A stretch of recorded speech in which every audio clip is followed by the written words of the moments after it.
Guys, good afternoon. Ayan, nakita nyo guys, andito kami sa aming munting camping. Nagka-camping kami dito guys kasi naglilinis kami dito ng aming paligid para tataniman sa pagdating ng ulan. At ayan, ganito lang kami guys namumuhay dito. Very simple. At ito din yung aking pahingaan pag ako'y napapagod na sa kasisibak ng mga kahoy dyan guys. O, ayun, may mga kahoy dyan. Ayun. At dito guys, napakarami pa naming kahoy na sisibakin. Dinala ko na lang pati yung mga halaman ko dito. Ayun sila. Nandito kami kumakain.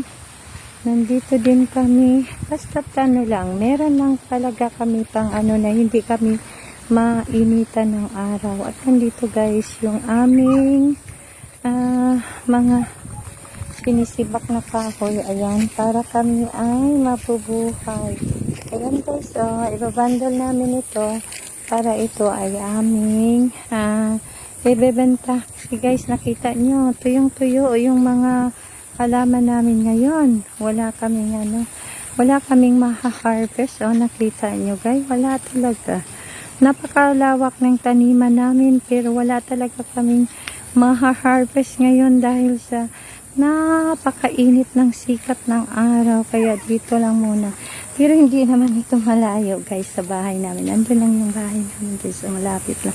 Pero masarap kasi mabuhay dito na parang nagka-camping ka lang guys. Kaya naglilinis kami guys doon. Kaya ato. Siguro matitira dito yung mga malalaking kahoy lang para tataniman. At ito guys, ano namin ito, nililinis kasi dito namin itatayo yung panibagong bahay namin.